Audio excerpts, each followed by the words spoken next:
This is Update One, the podcast of the National Press Club in Washington, D.C. Update One provides a forum for listeners to learn about national and international stories, focusing on journalism and communication issues, news, and politics. Now, the latest edition of Update One. Welcome to another edition of the National Press Club program. We are joined by the President and Chief Executive Officer of Meridian International in the District of Columbia, Washington, D.C., Ambassador Stuart Holliday. Welcome, Ambassador. Thank you, Lincoln. It's a pleasure to be here. You are now the President and CEO of Meridian, having served as U.S. Ambassador to the United Nations for Special Political Affairs from, I think it's 2003 to 2005. Previously as Assistant Secretary of State over for Bureau of International Information Programs and Principal Deputy Assistant Secretary for Public Affairs. And you've also previously been Special Assistant to the President of the United States, George W. Bush, 2000 to 2001.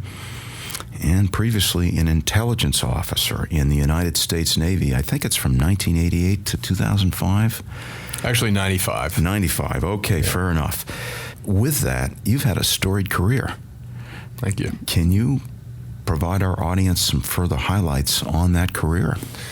Sure. My father was a career diplomat, and I grew up with a perspective of sort of a world where the United States played a role in almost everything. And we lived in the Middle East, we lived in Europe, we lived in North Africa. And when I was getting ready to think about a career myself, after attending Georgetown University, I wanted to serve my country.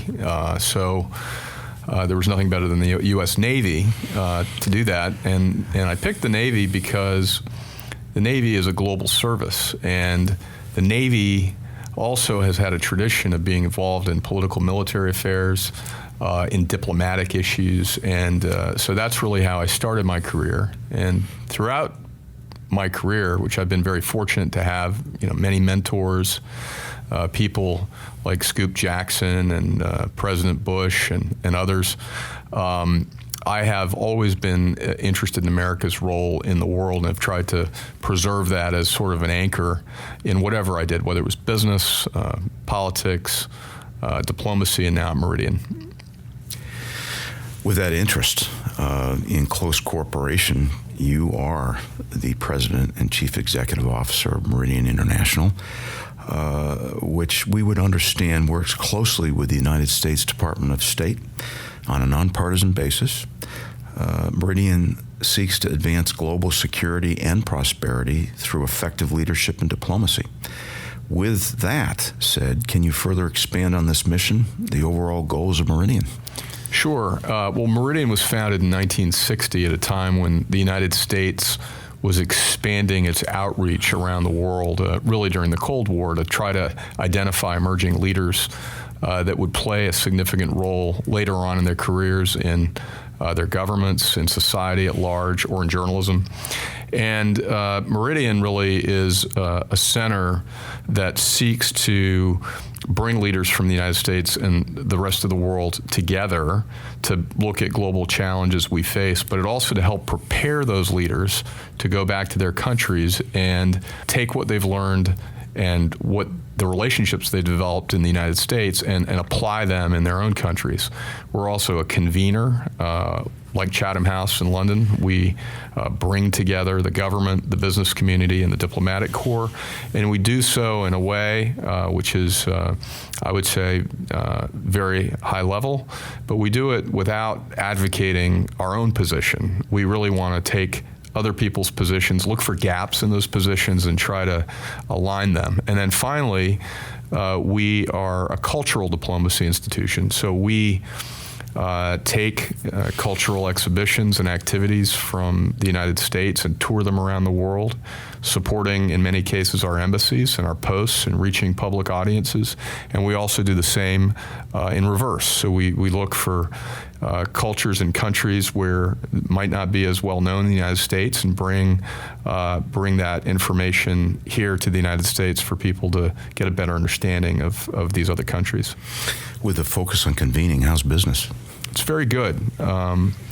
Because we are neutral, and because people trust us, and because we work with the Republican Party, the Democratic Party, I should say officials from both parties, not the parties themselves, Congress, the executive branch, there's a real desire right now in Washington to have a trusted, safe environment for these kinds of conversations. So whether it's a roundtable discussion, or a salon dinner, or in fact more of even a networking reception. There is a desire for people to share information. There's a desire to build relationships, but there's also, frankly, a desire to build bridges right now. Over to Meridian programs. As we understand it, Meridian regularly programs journalism training and reporting tours to promote freedom of the press. I think it's important that we recognize the heroic efforts of journalists around the world to try to bring the truth and context to rapidly unfolding developments in the world. And I think, on the Washington Post banner, you see the phrase "democracy dies in darkness," and I think it's important for us to recognize, including journalists that are perhaps in danger or not able to do their job. So I just wanted to say that at the outset. But Meridian really works with journalists from all over the world in a variety of contexts. Some of these programs are, in fact, on behalf of the Foreign Press Center, located right here in the building, or at least had been in the building for a long time. And those are the opportunity for journalists from other countries to come and see firsthand the diverse and rich nature of our society, to look at issues, whether it's elections or policy, regulatory policy, or how our tax laws work for not-for-profits, variety of different subjects. There's also programs that are more designed around specific issues like countering disinformation. So in those cases, we're identifying specific either journalists or people in governments that are charged with protecting the transparency and integrity of press freedom, and to help them give them the tools to do their jobs more effectively. And so I think when journalists have been called the fourth estate, but they're in fact really at the core of having a free and open society where people can actually make decisions based upon the information they need. Speaking of information, let's talk disinformation. Countering disinformation. Meridian has programs focused on countering disinformation. Can you talk about it? It includes maligning of influence, propaganda.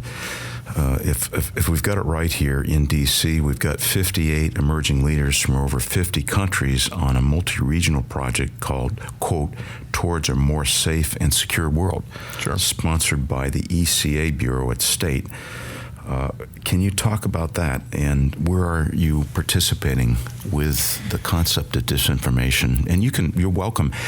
What is disinformation? We can start with that. Well, I think in the old days, the idea really going back to the First World War, yeah, was that the notion that you could reach directly to a public in an opposing country to try to manipulate their views. And in some cases, this was, patriotism and promoting the kind of national pride that's necessary to support a country that is in conflict, and to try to motivate citizens. But on a more insidious level, it's the agitprop and manipulation of information to kind of influence how people in another country might make decisions, and how they vote, and how they understand issues. And this isn't new. This has been going on for many years. What's new is the means and mechanisms and, frankly, reach of this kind of information, because in the old days it had to be a pretty sophisticated state actor to try to create this kind of disinformation. And now it can happen from state actors and non-state actors and individuals because of the power of the internet and the way in which people are reaching information or getting their information, excuse me. So I think that what's new about it is everybody's connected.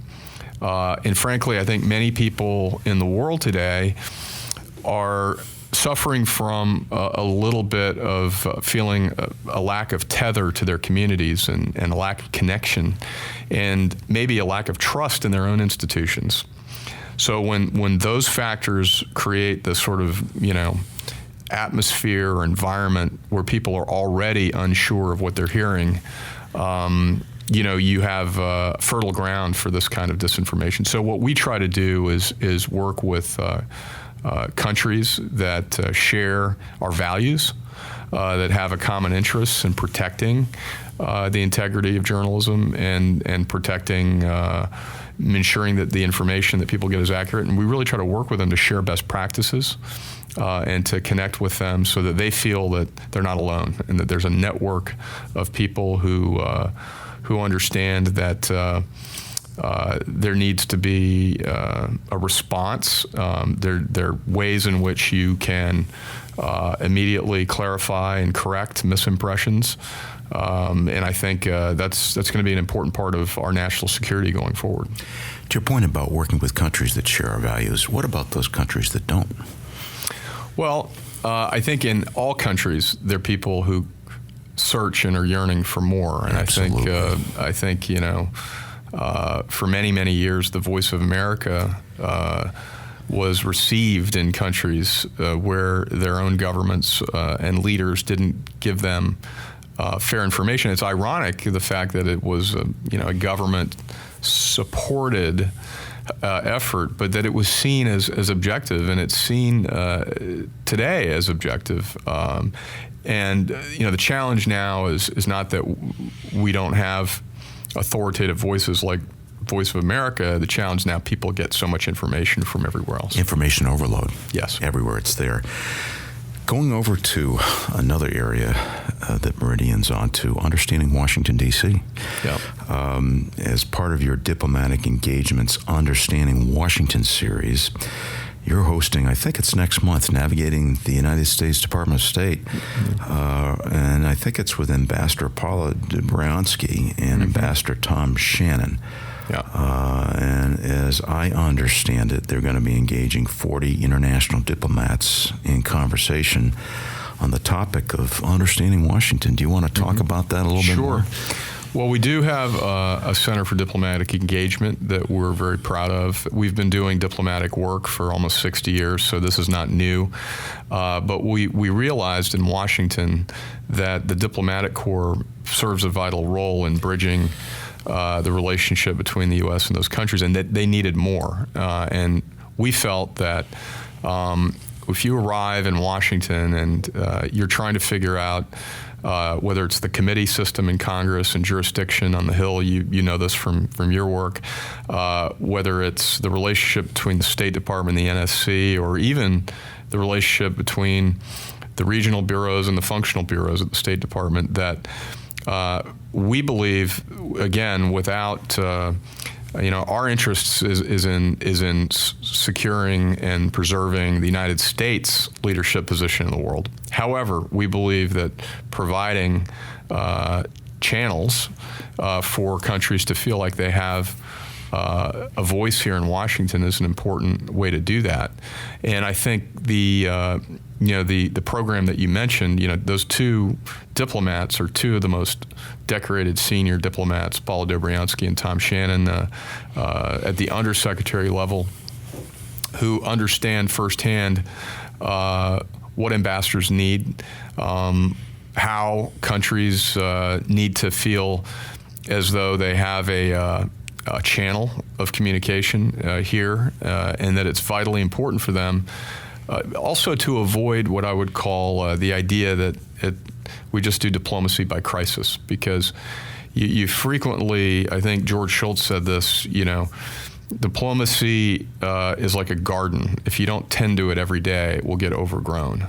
And I think the point is that Meridian is doing this every day so that when that crisis emerges or that event happens or the United States needs something from another country, that relationship already exists and the road is paved for that. So, and on a human level, these are all amazing people. I mean, the ambassadors in Washington are probably the top diplomats in their country. Many of them have either gone on to be foreign minister or they've served 3 or 4 times as ambassadors, and this is really the capstone of their career.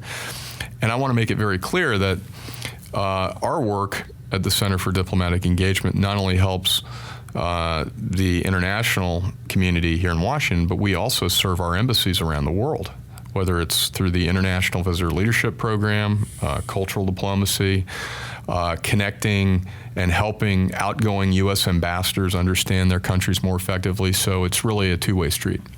And again, on a nonpartisan basis. Is it fair to say, I'm hearing a theme here, you obviously are a center that seeks the world to better understand America, but you're also a center that seeks to understand other countries better. That's correct. And look at it from their point of view. That's right. And I think the old model of an exchange, was come to America and see how we do it, right? And that was enough. In today, there's innovation and exciting developments that are taking place in all over the world.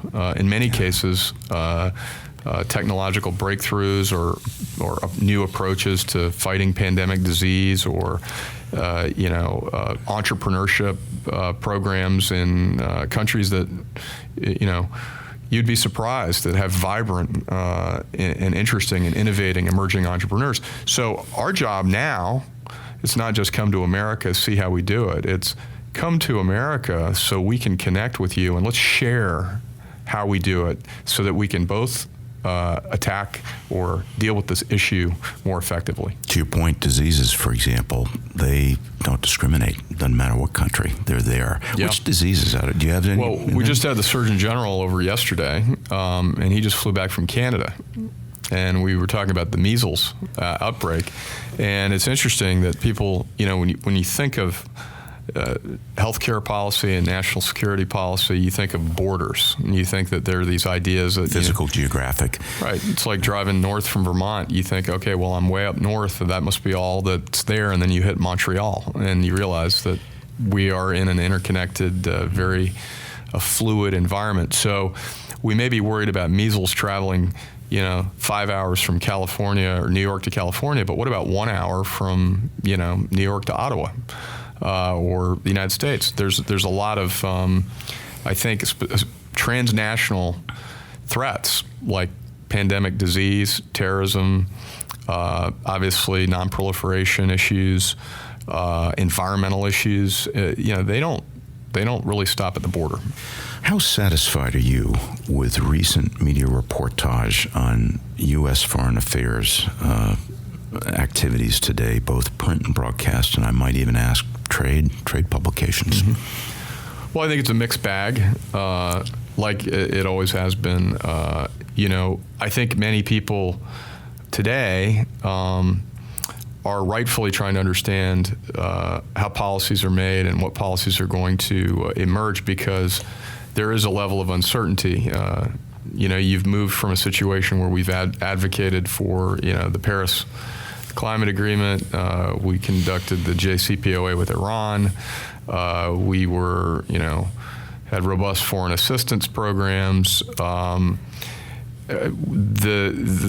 in an era where the American people decided that there needed to be more of a focus at home than abroad, and what we say at Meridian is it's not a binary choice, and what we try to do is educate people, including members of Congress and others, that you don't have to choose between globalism and nationalism. You can be for your team, but if your team is going to win in the end, having friends around the world is going to make your ability to win better. And I think especially treating your friends and your allies with respect and dignity. These alliances were forged by the sacrifice of our veterans. I went this summer to a cemetery at Belleau-Wood in France and walked around, and when you think about the sacrifice of our young men and women in uniform to preserve and build those alliances, these should be treasured and nurtured. Even if we have a trade dispute, even if there's some economic dispute, you don't want to throw that baby out with the bathwater, because it'll take a lifetime to rebuild. And so while I think there's there's a strong understanding that, particularly China and some other countries, there may need to be a more level playing field, and we've been taken advantage of to an extent on intellectual property and other things. Nonetheless, we have to continue to look for a system around the world where the United States can lead and not just be alone. Ambassador Stuart Holliday, President and Chief Executive Officer of Meridian International, thank you very much, sir, for being with us. It's been a pleasure and an honor. Thank you very much.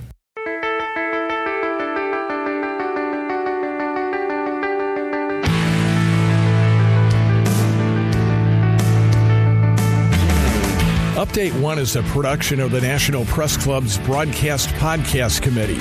You can comment on this podcast or any episode of Update One by sending an email to update1podcast, that's update the number 1 podcast @gmail.com. Thanks for listening to Update One.